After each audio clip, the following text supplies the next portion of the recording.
Je fais confiance au Saint-Esprit qui conduit. Et c'est de lui qu'on va parler ce matin.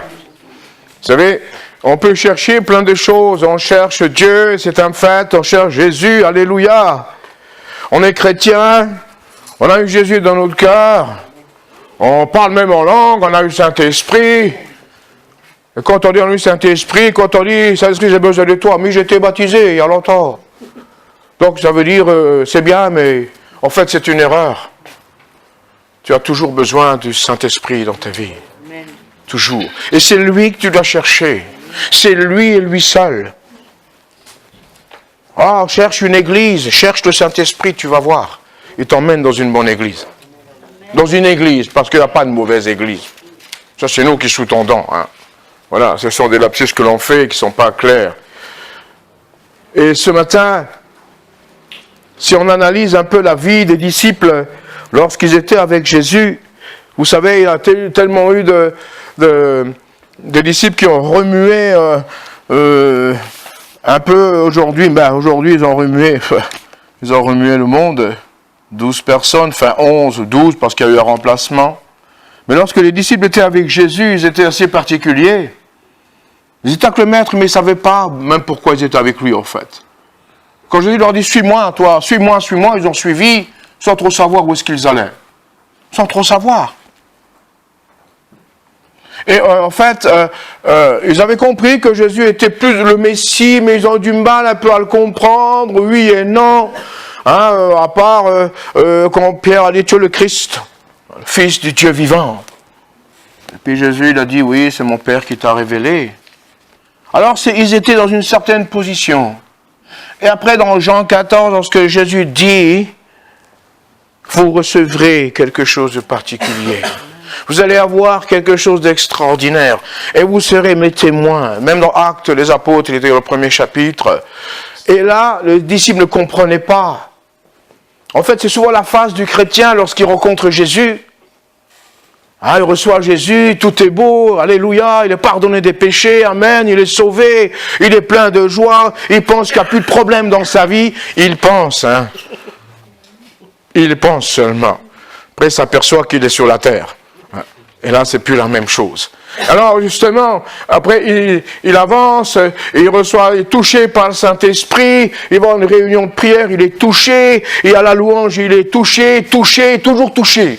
Jamais coulé, mais toujours touché. Mais vous savez, les disciples, lorsqu'ils sont montés sur la montagne avec le Seigneur, il y a eu la transfiguration. Là, on a un passage qu'on aime beaucoup citer, mais après, quand les disciples redescendent, rencontrer les autres disciples, il y a une discorde. Par rapport à un enfant qui n'a pas pu chasser le démon, alors il y a une dispute entre eux. Le texte ne montre pas, mais sur vos profondeurs, on comprend qu'il y a eu entre eux une dissension. C'est pour ça qu'après on appelle Jésus en dernier, Jésus, ben voilà, il reste que toi. Oui, heureusement. En fait, les disciples étaient touchés sur la montagne. Ils étaient touchés avec le Seigneur, voir la gloire, mais ils n'étaient pas transformés. Et c'est ce que toi, tu as besoin, d'être transformé. Amen. Transformé. Une transformation implique une vie tout à fait différente.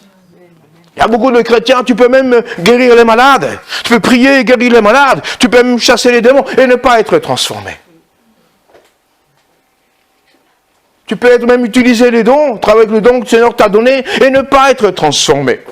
Et on va voir un peu ce que c'est la transformation. Comment être transformé par le Saint-Esprit. Vous avez l'histoire de Pierre, vous connaissez Pierre avant que le Saint-Esprit descende. Hein, on connaissait la Pentecôte, le Saint-Esprit est descendu. Pierre, avant, vous savez, c'était quelqu'un un peu tout feu, tout flamme. À un moment donné, il reçoit une parole du Seigneur, de Dieu, du Père, comme je vous ai dit. Puis après, il ne veut pas que Jésus souffre, arrière de moi Satan, donc il ne sait plus où est-ce qu'il en est.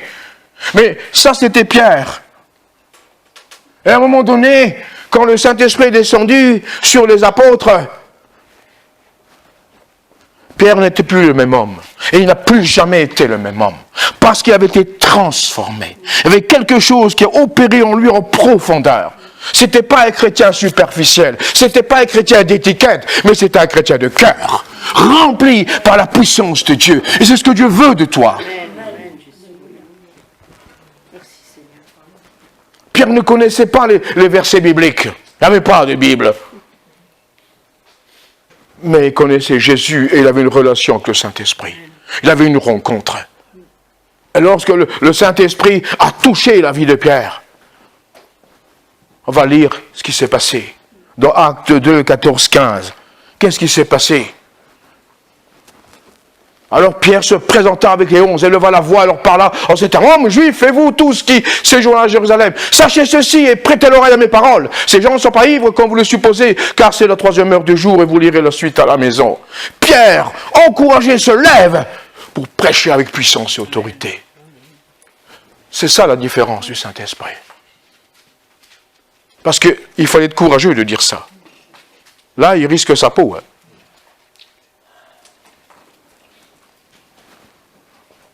Pierre, avec un courage nouveau, il développe, il y va, il se lève. Avec une arrogance de l'esprit, parce qu'il y a quelque chose qui s'est passé, quand Saint-Esprit a visité Pierre, même les autres apôtres, les autres disciples, c'est là qu'après ils sont devenus apôtres. Une visitation du Saint-Esprit t'emmène à une transformation, à une vision. Et là, ça veut dire dépendre de l'Esprit de Dieu. C'est ce que tu as besoin. Jésus n'a jamais dit: vous devez connaître toute ma parole. Il n'a pas dit ça. Il a dit la mettre en pratique. Ce que tu connais, mets en pratique. C'est alors que tu verras la gloire de Dieu. Et laisse le Saint-Esprit travailler ta vie. Laisse le Saint-Esprit envahir ta vie.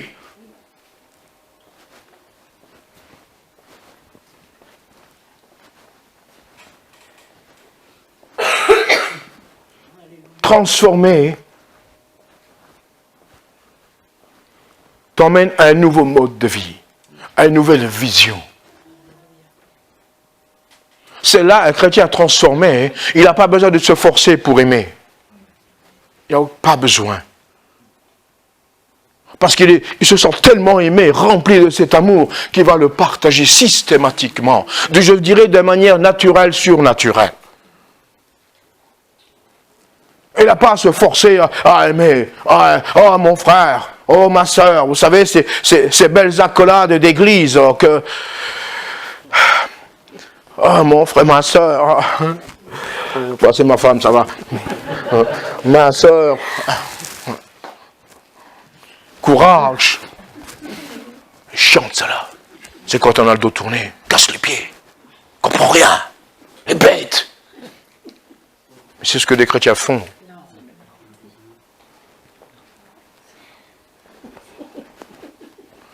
Quand le Saint-Esprit te transforme,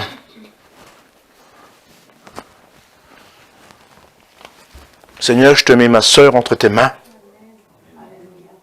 Je te la présente. Tu connais sa situation, je déclare ta grâce, ton amour sur elle. C'est ma chambre ici. Est-ce que vous comprenez? Personne ne m'a vu.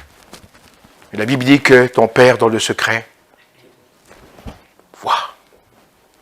C'est ça, être transformé. Ça veut dire qu'un chrétien d'apparence n'a pas de valeur. Mais un chrétien qui est discret dans la discrétion de Dieu, Dieu l'honore.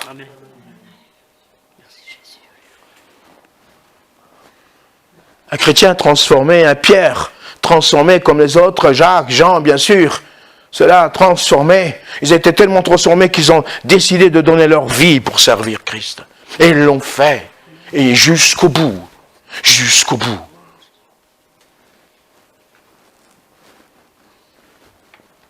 Nous, on aime beaucoup les choses spectaculaires, c'est vrai. On prie, il y a des guérisons. Amen. Il faut qu'il y ait ça dans l'Église. Ça fait partie de l'Évangile. Nous, on prêche ici la guérison, la délivrance, on les vit, on les voit. C'est clair. C'est clair. On sait, le Saint-Esprit a dit ceci, le Saint-Esprit, on le minimise, le Saint-Esprit, pour pas grand-chose. Le Saint-Esprit a dit que les carottes allaient pousser au jardin. Vous n'avez pas besoin du Saint-Esprit pour dire ça. Saint-Esprit, il est Dieu. Et c'est une personne à qui l'on doit respect, bien plus que l'on peut imaginer. Et quand tu te laisses conduire par l'Esprit de Dieu, par le Saint-Esprit, ta vie va être totalement différente. Tu apprends à ne pas dépendre de toi-même, mais à dépendre de lui. Pierre a appris après à dépendre de Dieu. malgré le prix à payer, malgré les difficultés de la vie, malgré les persécutions, malgré les outrages qu'il a subis, etc., etc. Mais il a dépendu de Dieu jusqu'au bout. Jusqu'au bout. C'était un autre Pierre, totalement transformé. Et Jésus même l'avait dit. Quand il lui parle, ça veut dire, Pierre, tu vas être transformé, ça voulait dire. Je te donne les clés. Tu vas être transformé parce que le Saint-Esprit va te saisir et va transformer ta vie. Et quand tu as les mains, ta vie est dans les mains du Saint-Esprit, ne crains rien. Amen. Alléluia. Ne crains rien. Pourquoi craindre? Le Saint-Esprit ne t'emmènera pas dans le péché. Certainement pas, parce qu'il est saint. T'emmène vers la sainteté. Le Saint-Esprit t'apprendra chaque jour à découvrir la majesté divine. Christ ressuscité. Tous les jours, il t'emmène vers lui. Et tu vas découvrir un Jésus presque toujours nouveau. De mieux en mieux, de plus en plus. C'est comme avec le mariage. Au début, on connaît sa femme. Pas tout à fait. Puis après, au fur et à mesure des années, on se connaît de plus en plus. Vous savez, quand moi je vais à la maison, je rentre, ou quoi que ce soit, puis ma femme me dit, ben écoute, je sais que tu aimes bien ça. Pourquoi elle sait que j'aime bien ça? Parce qu'elle me connaît. C'est logique. Parce qu'il y a une relation, il y a une vie commune. Et au fur et à mesure des années, c'est la même chose, ça se développe, cette relation. Avec Dieu, ne cesse jamais de développer cette relation. Jamais. Mais crois-moi, quand le Saint-Esprit est dans ta vie, tu as une autre vision. Une autre vision de l'Église. Une autre vision du monde. Quand tu n'as pas le Saint-Esprit, tu vois le monde condamné. Quand tu as le Saint-Esprit, tu vois le monde qui peut être sauvé. Ce n'est pas la même chose.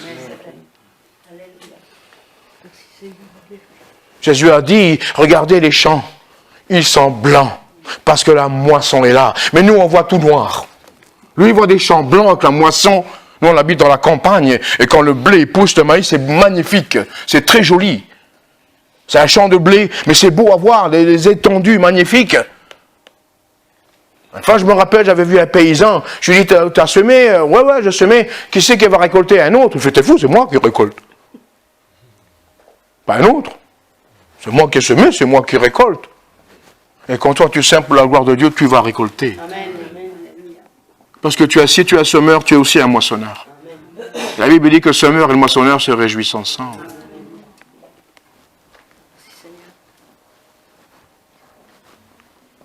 Lorsque le Saint-Esprit saisit ta vie, souvent on parle de feu, le feu, le feu. Amen, alléluia, pour le feu, bien sûr. Quand tu as un feu ici, tu ne peux pas le contenir.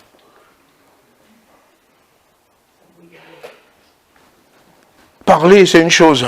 On parle du Saint-Esprit dans beaucoup de lieux, dans les églises, on parle beaucoup du Saint-Esprit, la personne, on veut comment on appelle ça, le développer dans tous les sens du terme. Parler de lui, c'est une chose. Vivre avec lui, c'est autre chose. Vivre avec lui, ce n'est plus la même chose. C'est différent.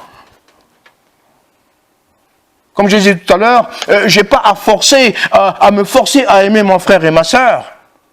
Parce que ce qui est en moi, qui vient de Dieu, est rempli d'amour. Donc cet amour qui jaillit est naturellement, spirituellement, comme je l'ai dit tout à l'heure.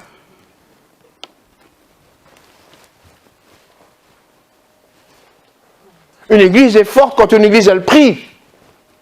Mais pas uniquement le dimanche matin.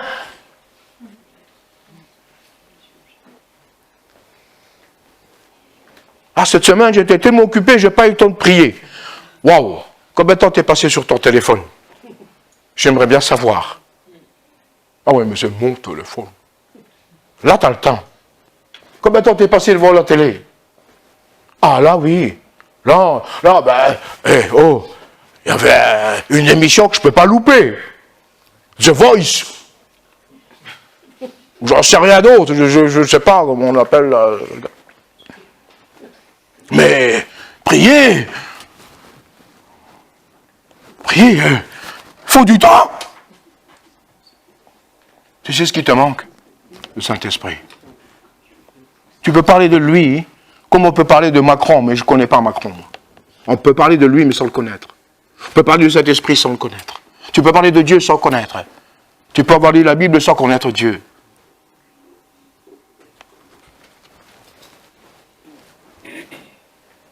Et ça, c'est l'erreur de beaucoup de chrétiens.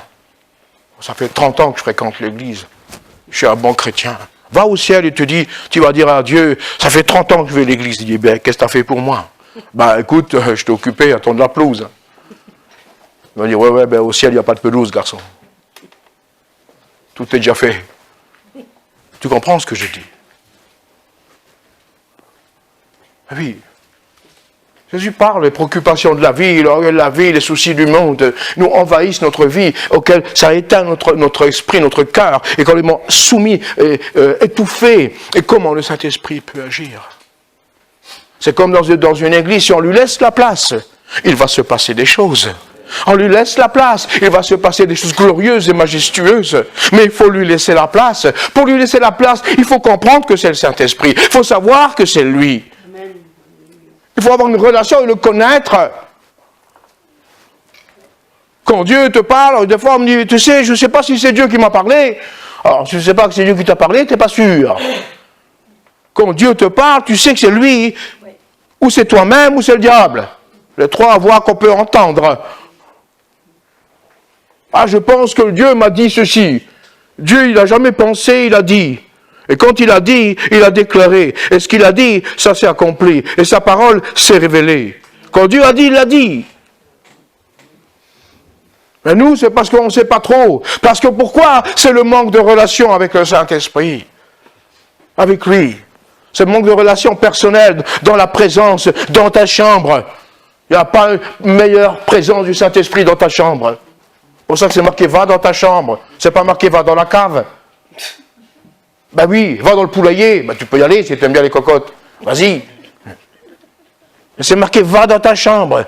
Ça veut dire dans ton intimité, parce que dans la chambre, tu as une vie intimité à toi. C'est là que tu te déshabilles, que tu te changes, etc. Comprenez? C'est ça, un lieu intime d'intimité. Va là-bas, va dans l'intimité avec Dieu. Dieu est partout, bien sûr. Mais l'expression, va dans ta chambre, va dans l'intimité avec Dieu. Va là. Il y a quelque chose. Dieu t'entend, c'est marqué, il voit dans le secret. S'il voit, c'est qu'il t'entend.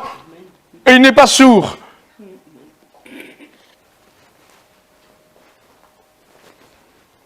Et quand le Saint-Esprit dit, prie pour telle et telle personne, non pas pour lui, lui je l'aime pas. Je ne ferai pas pour les gilets jaunes, je ne suis pas d'accord. Prie pour leur âme. C'est ce que le Saint-Esprit te dit, pas pour le gilet. Souvent, il t'emmène où toi tu ne veux pas aller. Et vous savez ce qu'on appelle ça? L'obéissance.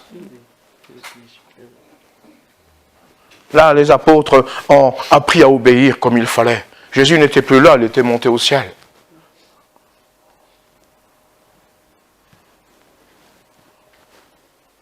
On me dit, oh, on cherche une église, on cherche un bon pasteur. Il n'y a pas de bonne église, il n'y a pas de bon pasteur. Il n'y a qu'un Saint-Esprit qui est merveilleux et glorieux. Et c'est lui qui te conduit, il veut. Laisse-toi conduire par lui. Laisse-toi t'envahir par lui. Et n'écoute pas tes raisonnements. Et ne te base pas sur ton ancienneté. Ah, souvent, la frustration qu'il y a eu dans des chrétiens, je suis passé aussi par là, on est passé par là des années en arrière, on sait ce que c'est. Mais je me rappelle quand je me suis retrouvé seul, Saint-Esprit me dit, tu vas démarrer une œuvre. Comment je fais? T'inquiète pas, je suis là. Et si vous commencez à vous poser des questions, vous ne faites rien. Vous faites rien. Oui, mais oh, je ne sais pas chanter. Ma femme, heureusement, savait chanter. Je joue un petit peu au piano. J'étais musicien à l'époque. Bref, je n'ai jamais voulu rentrer dans la musique de l'église. J'avais autre chose dans la vision, etc. Les enfants étaient petits. On n'avait même pas de rétro-vidéo projet. Ça n'existait pas. C'était loin, ça. On avait juste des chants, des cahiers. Adieu, sia la gloria. Hein? Des vieux chants, etc. Mais des chants glorieux, bien sûr. Hein? Comprenez, c'est pas parce que le chant des vieux qu'il n'est pas beau. C'est un peu au contraire. Je trouve que les chants anciens sont beaucoup plus profonds. Hein? Voilà. Et on démarre, on fait quoi? Heureusement que j'ai ma femme qui n'a pas la langue de la poche, elle a muté tout le village pour venir à la réunion. Ah oui, ma femme là-dessus, c'était terrible. On entendait 15 personnes. Il n'y a personne qui est venu. Et je prêche. Et madame emmène la fifi aux toilettes. Et je me retrouve tout seul. Ah oui, ah oui. fils de pasteur et tout, hein. Alors là, le pirate, il descend, hein. Je vais vous le dire, hein. Et puis t'entends, vas-y, prêche! Mais il n'y a personne, prêche! Là, tu ne fais pas le fier. Là, tu dois te soumettre. Et quand je prêchais, je me rappelle que je déclarais. Il y avait certainement des gens pas trop bien dans le monde spirituel qui ont entendu des choses. On appelle ça les démons. Ils ont entendu qu'il y avait ici quelque chose. Parce que dans notre maison, le propriétaire s'est suicidé. À l'époque, je n'ai pas connu tout ça. Bref, quand nous on a racheté la maison, on ne savait pas. Après, moi je disais toujours, Satan tu l'as tué, mais toi, ici tu vas te barrer. Parce que nous on reste là. Quand nous on prend possession des lieux, Dieu nous le donne. Et on en a vu des vertes et des pas mûres. Et on a commencé à démarrer. Mais oui, une personne se convertit, hop, elle décède. Une se convertit, décède. Convertit, décède. Oh, on fait l'église au cimetière ou quoi? Oh, mais c'est ce qu'on m'a dit. Après, on était un petit groupe, j'ai dit à qui le suivant? Ils ont commencé à tous trembler. Je me rappelle de ça. Mais j'entendais, continue, parce que je t'ai appelé à. Je t'ai appelé à. Vas-y. C'est ça l'obéissance. On veut toujours que tout soit beau dans le milieu évangélique, tout soit rose. Ah Manu, ça va, tu sais, pasteur. Manu, j'ai pris la suite d'une église, il y a 150 membres. Vache.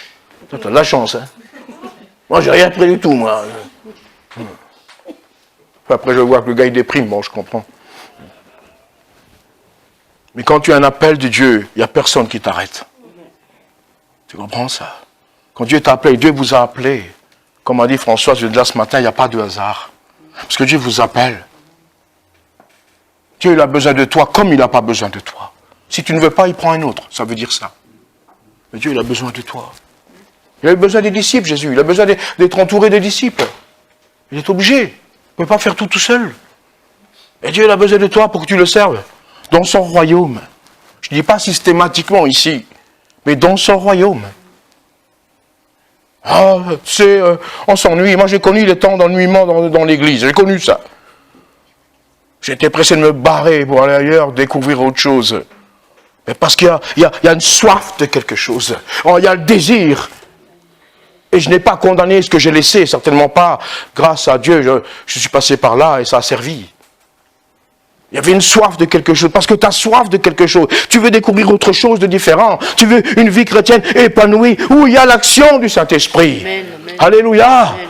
Et pas juste entendre parler du Saint-Esprit. Mais oui, vous entendez ça. Souvent dans certaines églises, on entend, j'entends même mes amis pasteurs, ils lisent le passage, mais ils parlent du passage et il faut le laisser dans le passage. Il faut le laisser dans faut pas que ça sorte. Parce que si ça sort, ça me dérange. Il faudra que je fasse des choses. Et j'ai pas trop envie de faire des choses. Mais juste parler. Comprenez ça? On laisse la parole dedans. Alors qu'elle doit être aimée. Qu'elle doit sortir. Qu'elle doit surgir et produire du fruit. La parole ne retourne pas à elle sans effet. Ça va exécuter la volonté. La Bible dit aussi, elle s'est bouleversée, etc. Mais il te faut le Saint-Esprit qui dirige ta vie. Être envahi. Il te faut cette onction de l'Esprit de Dieu. Même si Dieu t'a utilisé dans le passé, etc., Dieu t'a donné des touches, mais il te faut le Saint-Esprit. Quand tu es rempli, revêtu de lui, tu es permanent. Amen. Tu es un chrétien permanent. Alléluia. Tu n'es pas un chrétien yo-yo. Ouais, ou un chrétien pentecôtiste, là, tu sais, Pentecôte. Un jour en haut, un jour en bas. Un jour il plein de joie, un jour il déprime. Un jour il plein de joie, un jour il déprime. Non, c'est qu'il y a un problème qui n'a pas été réglé. Quand c'est l'Esprit entre ta vie, il va te les régler, lui, les problèmes. Amen, amen. Et croyez-moi, la facture, elle est déjà payée sur la croix. Amen. Et ça, c'est génial. Merci, et un autre homme qu'on connaît dans la Bible, ah, celui-là, il est exceptionnel. Celui-là, il persécutait l'Église. Méchant, plein de haine envers les chrétiens, assassin, participant, etc., à tout cela. Puis un jour, sur le chemin de Damas, il rencontre une lumière, il voit une lumière. Ah, moi qui suis électricien, j'ai allumé des lumières. Ah. Et puis il voit la lumière, et puis qu'est-ce qui se passe? Boum, il tombe par terre. Tu es qui, Seigneur? Je suis Jésus que tu persécutes. Et Jésus n'a pas fait un sermon comme ça. Il n'a pas commencé à aller sortir les tables de la loi et tout ça. Ça, nous, on aime bien ça. Bla, bla, bla, bla, bla, bla. Jésus a dit, je suis Jésus que tu persécutes. Ne te rebelle pas contre moi, ça ne sert à rien. Et la parole qui est devenue Paul, que vous savez tous, Seigneur, que veux-tu que je fasse? Ça a été écrit dans le ciel. Ah oh, voilà un homme disposé. Et il est aveugle. Qu'est-ce qui se passe? Il continue son chemin, voir le guide, hein, parce qu'il ne voyait plus rien, etc. Bon, et il se retrouve avec en face d'Ananias. Ananias, c'est quoi? C'est l'apôtre, le prophète par excellence. Non, c'est un disciple. C'est un simple disciple qui a prié pour lui. C'est pas un apôtre, c'est pas un prophète. C'est ça la diversité de l'Église. Ananias, c'est un simple disciple. Vous lisez les textes. Je crois que j'ai pris la référence Acte 9, c'est ça? Conversion de Saoul, voilà, etc. Bon, bref, après il y a la suite, dans le verset 17 et le verset 22, 17, c'est quand Ananias prie pour lui. Il dit, Saoul, je vais prier pour toi, afin que tu sois guéri, délivré, et que tu puisses prêcher l'évangile, ça voulait dire. Et là, qu'est-ce qui se passe? Le Saint-Esprit l'a envahi. Un Paul persécuteur est devenu un Paul persécuté. Et là, au verset 22, il commence à prêcher. Quelle école biblique? Eh ben, 3 jours d'école biblique, c'est pas mal, hein? 3-4 jours. Un peu plus peut-être. Et lui, il commence à se lever, il commence à prêcher. Boum! Rempli, transformé. Défiant même les autorités, défiant les scribes, les pharisiens. Lui qui connaissait la loi, irréprochable dans ce sens-là. Mais qui peut faire ça? Seul le Saint-Esprit peut faire ça. Il l'a fait à tant d'autres encore aujourd'hui. Et il le fait encore.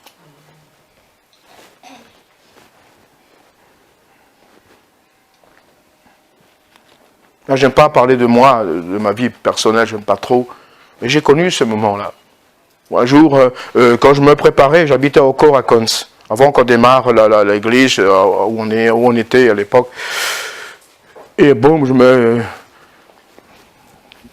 les églises, ceci, cela, je voulais découvrir autre chose, quoi. J'avais soif d'autre chose.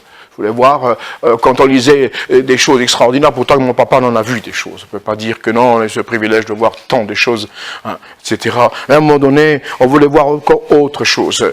Et quand je me rappelle, un jour, j'étais à la maison et je me préparais pour...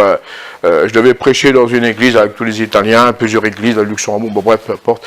Mais je me rappelle, j'ai dit, Saint-Esprit, remplis-moi. Il me dit, maintenant c'est l'heure. Et là, je sais ce que ça veut dire. Il me dit, maintenant prends le passage que tu avais préparé. Ça n'avait rien à voir. J'ai relu le texte. C'était justement les vases où Oscar a parlé, là, sur l'huile. Incroyable. Et j'ai compris les choses. Et là, tout doucement, il va te travailler. Saint-Esprit, c'est un gentleman. Il va en douceur, mais sûrement. Et il va avec son amour du Père. L'amour du Père, il est plein d'amour. Il va travailler ton cœur. Même parfois, ça te brûle. Oh, si, quand lui dit oui, c'est pas la peine que tu dises non. Tu as perdu d'avance. C'est pas la peine. Il ne faut pas te rebeller contre lui. Et là, le Saint-Esprit va commencer à te travailler, à modeler ton cœur, à voir différemment tant de choses. À voir différemment.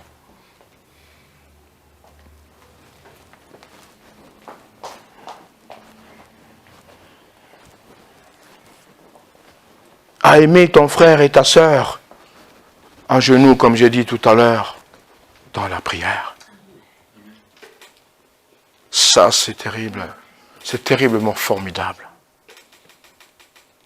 Et c'est souvent, quand tu n'as pas le temps, quand tu es préoccupé de plein de choses, c'est lui qui te dit, oh, il est l'heure. Seigneur, mais ça brûle la casserole. Il est l'heure. C'est ça, la réalité. Être envahi de lui, c'est être soumis à lui. C'est pas toi qui lui donnes des ordres. Mais lui ne te donnera pas des ordres, il va te conduire, ce qui est différent. Comme une maman qui conduit son enfant à l'école. Voilà l'image de la conduite. Le Saint-Esprit te conduira toujours vers la gloire de Dieu. Et là, tu vois des résultats qui s'opèrent dans ta vie. Alors souvent, quand on est dans un moment où on a l'impression d'avoir stagné pendant un certain temps, pendant des années, on se dit, mais je suis là dans l'église, je fais quoi? Qu'est-ce que je fais? J'ai pas l'impression d'avancer. Au contraire, j'ai l'impression, plus je lis, plus j'ai l'impression de reculer. C'est vrai que on te poussera jamais. Allez va, non, on te dira, va pas trop loin, mon frère. Va pas trop loin, parce que là, tu es un petit peu trop loin, ma sœur. Et puis en plus, tu es une femme, donc tu as une femme un peu en arrière. Mais c'est ce qui se passe souvent, malheureusement. Faux. C'est complètement faux. En tous les cas, pas ici. En fait, tu as besoin que le Saint-Esprit te saisisse pleinement. Être transformé. Et quand tu es transformé, crois-moi, tu apprends à ne pas regarder en arrière. Tu n'es pas appelé à regarder en arrière, mais à regarder devant. Et tout ce que tu as reçu, même du passé, même dans le milieu chrétien, ça tombe.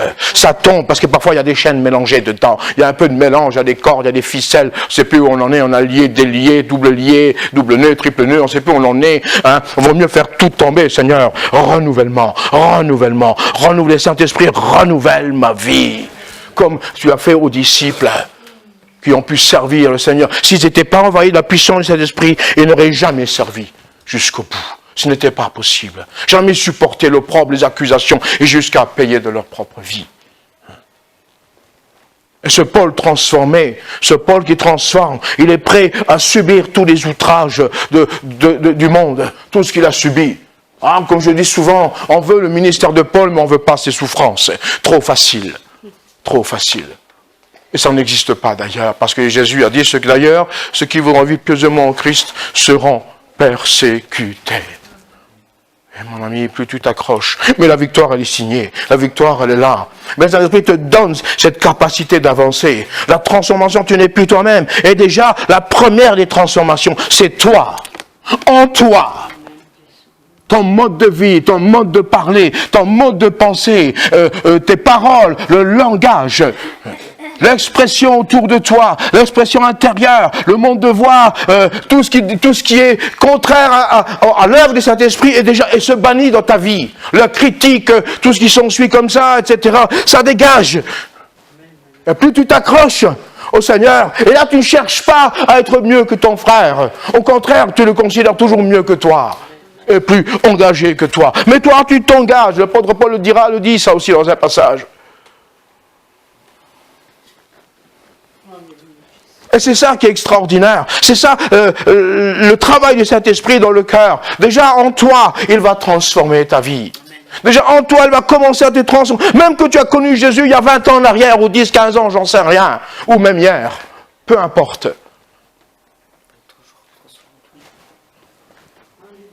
Et quand le Saint-Esprit commence à transformer, voilà, exact, le processus de transformation ne s'arrête jamais.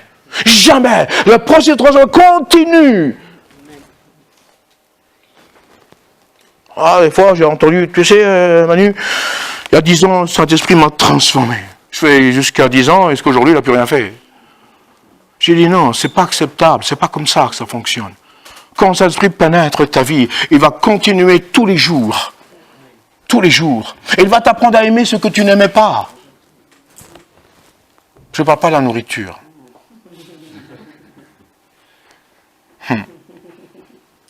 Il va apprendre à aimer ce que tu ne voulais pas. Il va apprendre à faire ce que tu ne voulais pas faire.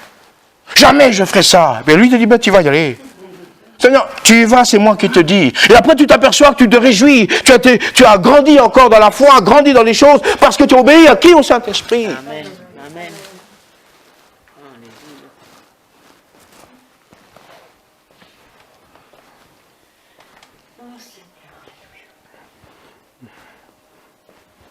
Il y avait une période avec mon épouse, on s'était retrouvé seul, comme je vous disais. Alors on est en recherche de quelque chose. Recherche, à l'époque d'une église, je me rappelle, on cherchait là, je dis là, tu sais, c'est moi, non. Là, on les aime bien, mais non. Là, c'est non, ils ne parlent pas français. Là, Ben on fait quoi? Bien, ben fais-toi. Tu veux pas là, fais-toi. Ben fais-moi comment? Voilà, comme je vous ai dit tout à l'heure. Mais le prix à payer, vous savez, c'est à genoux, hein, et c'est des larmes que vous versez. Ça, vous ne les voyez pas. Alors quand quelqu'un vient dans une église, il pense que c'est facile, oui, tu ne sais pas ce qu'il y a derrière. C'est ce qu'on dit des fois à la maison avec ma femme.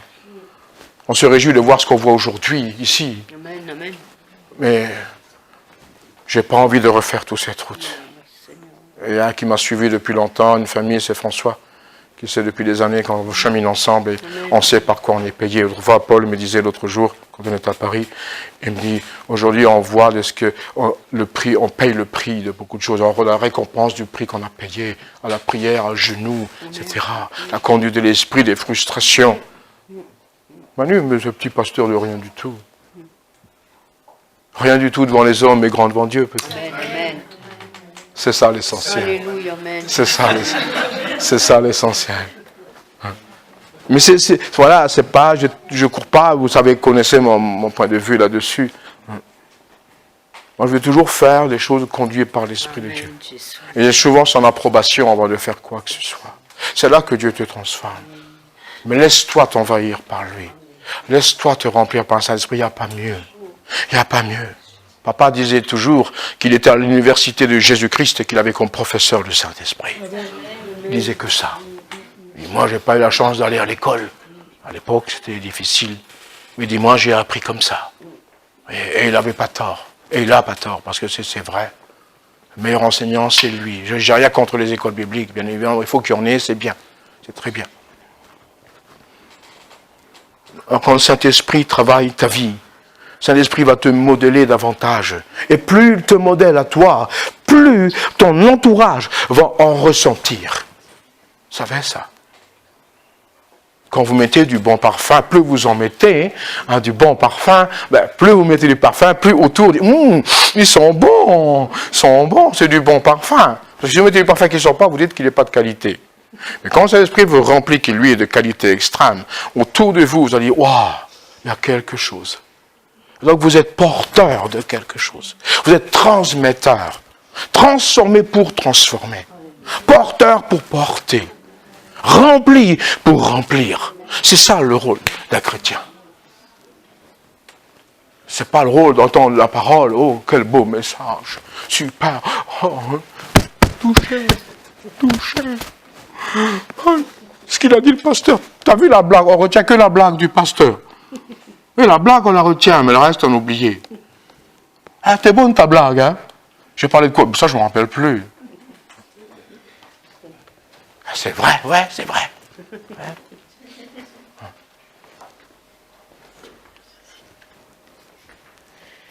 Et là, tu comprends que quand le Saint-Esprit travaille et transforme ta vie, tu ne cherches plus et tu ne regardes plus à tes intérêts, mais aux intérêts du royaume. Et là, c'est autre chose. C'est autre chose. C'est autre chose.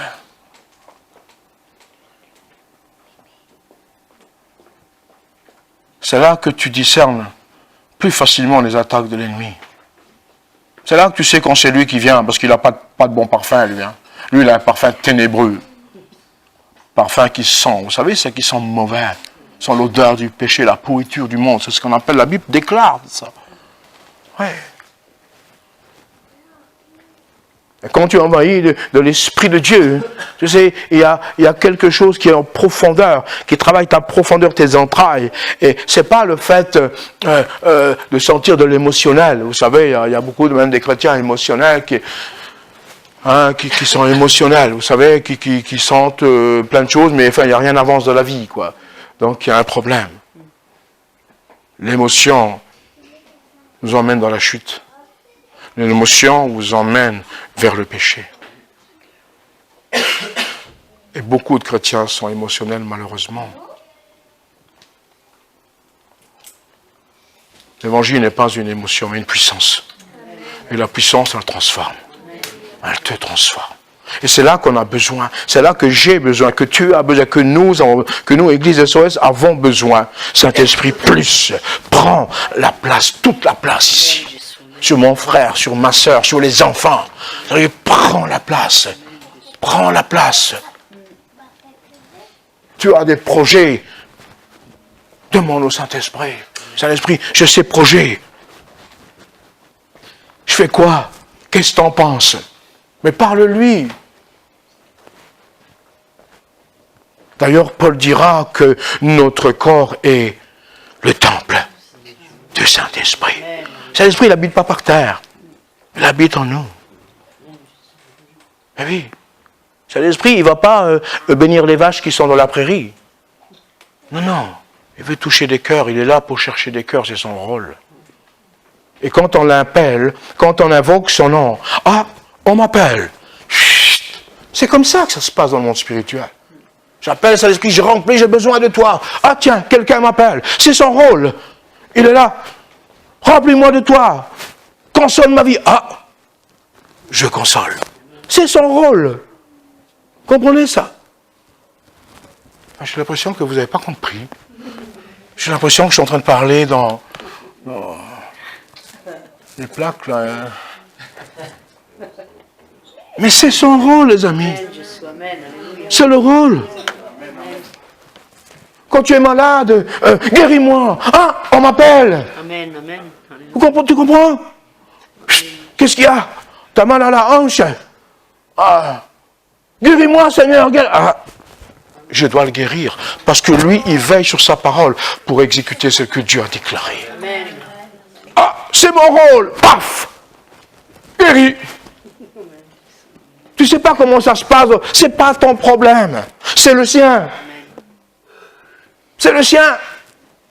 Comment il a fait pour guérir un aveugle? C'est pas ton problème. C'est le sien. Mais lui, il doit agir. Et la Bible dit que Dieu veille sur sa parole pour l'accomplir au travers du Saint-Esprit. Toujours. Je dis toujours que le Saint-Esprit ne travaille jamais sans le corps de Christ. Il ne travaille pas dans le vide.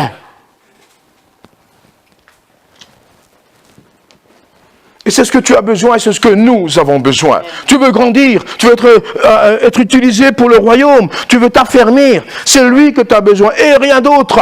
Et le but, quand tu es rempli, le but c'est que Dieu soit glorifié dans ta vie et autour de toi, que tu sèmes des semences de vie, sèmes des semences de victoire, que tu es là pour exhorter, consoler, édifier, remplir. Plus tu es rempli, plus tu vas donner et plus il va te remplir. C'est un processus sans fin. Parce que l'onction multiplie quand tu la déverses. Si tu as l'onction et puis tu restes enfermé, tu vas crever. Je te le dis. Tu vas souffrir. Parce que tu as envie, on ne te laisse pas faire, ou on t'a pas laissé, on t'a peut-être empêché ailleurs, ou je ne sais pas trop où, dans l'église, ou autour, on t'empêche parce que ceci, parce que cela, et tu te sens presque paralysé intérieurement. Et après tu fais des grands sourires, mais dedans ça fait mal.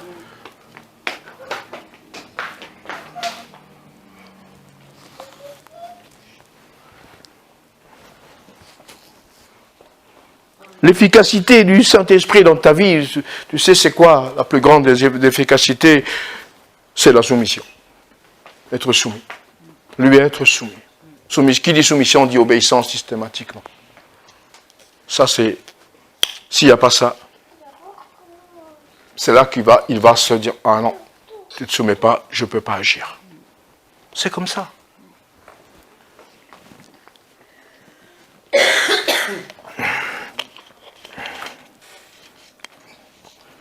Le but du Saint-Esprit, c'est de nous emmener vers Galates, le chapitre 5. Regardez ce qu'il dit 5, le verset 7, les derniers versets.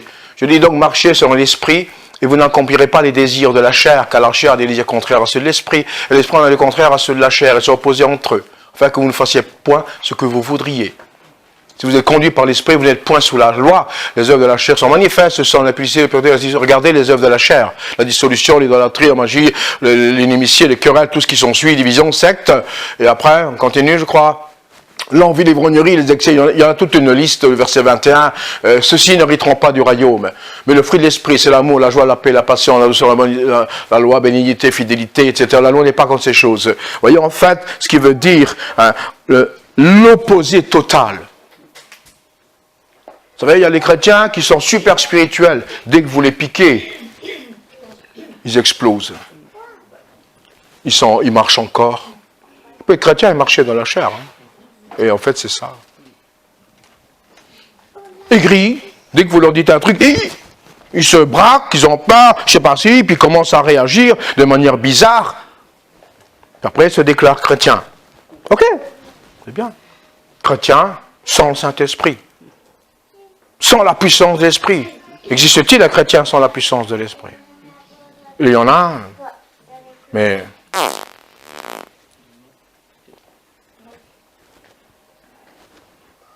Alors que lorsque tu es rempli de l'Esprit, voilà, c'est tout ce qui est beau. Joie, l'amour, la paix, la patience, bonté, bénédiction, tout ce que vous avez, la fidélité, douceur, tout ce que vous êtes, la tempérance, voilà, vous êtes en abondance, vous abondez de tout ça. C'est clair, hein, vous êtes plein de tout cela. Ça se voit vos visages, vous abondez de cette joie, la tempérance, on ressent même tout cela. Je recule un peu, hein, voilà, mais voilà. Et la loi n'est pas contre ces choses. Donc, vous voyez, la loi n'est pas contre. Et après, il dit, ceux qui sont en Jésus-Christ sont crucifié la chair avec ses passions et ses désirs. Votre chair a été crucifiée, bien sûr. Ça se voit, on mange quoi à midi? Hein? La chair a été crucifiée, ses passions, ses désirs, etc. Oh, j'ai des brochettes à faire à midi. Tiens, voilà, les passions, tout ça, là, tout ça, ça c'est. Parce que si je mange pas, ça va pas aller. Vous comprenez ce que je fais là? Malheureusement, on est souvent comme ça. Malheureusement, on est souvent comme ça.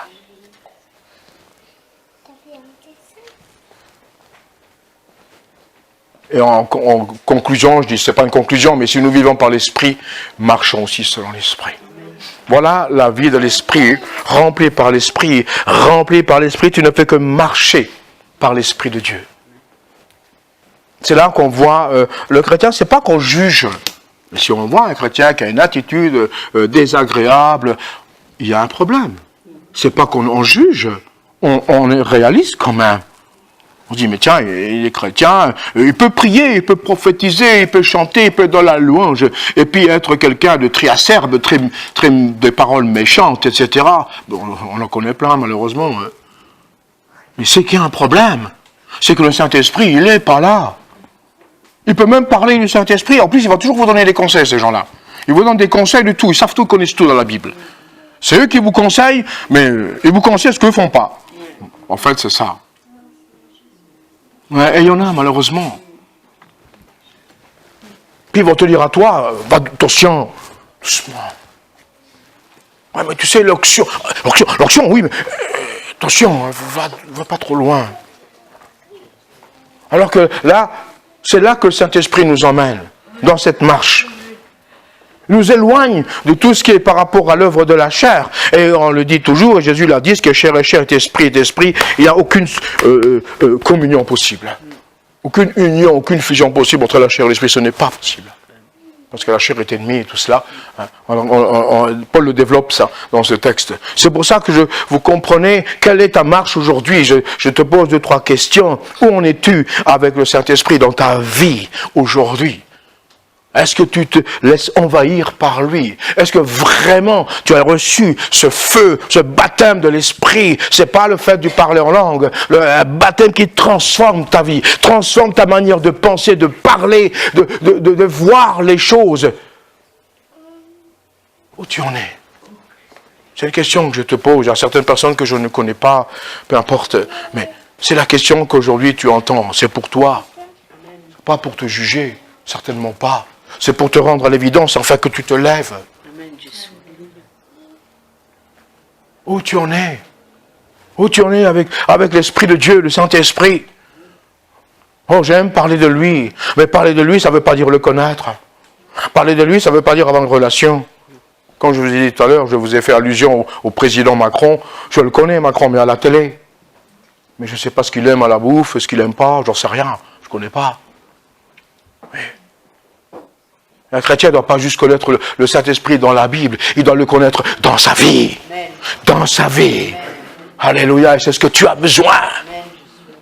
C'est à partir de là que Dieu t'utilise, comme les apôtres étaient remplis, et ils ont été utilisés par Dieu, entre les serviteurs. Amen. Ils pensaient pas aller aussi où ils allaient. Ils ne savaient pas, mais ils savaient où est-ce qu'ils allaient. Alléluia. Et Paul le dit à la fin, je cours encore pour obtenir le prix de la vocation céleste. Je cours. Et il y en a plein qui sont à la mi-temps. Hein. Un mi-temps qui dure des années. C'est pas des mi-temps, ça. Mais on peut, vous savez, comme je vous ai dit tout à l'heure, on a connu moi-même, nous à la maison, avec ma femme, un moment où, boum. Mais c'est une formation. C'est pas pour te détruire. C'est une formation. Tu es en phase de formation et souvent là, il y a des décisions qui doivent se lever. Alors, je me décide à servir avec l'onction, la puissance de l'Esprit, ou alors je décide à être un chrétien religieux. Oui, c'est ça. Je suis désolé. Il n'y a pas d'autre. Quand j'ai chrétien religieux, je vais à l'église le dimanche, je donne ma dîme, mon offrande, et puis ciao. Voilà, quoi. Le problème de l'église, c'est pas mon problème. Pas moi, je suis un bon chrétien, voilà. Non. Dieu t'appelle. Parce que tu as des talents, tu as des capacités. Et Dieu va utiliser tes talents et tes capacités.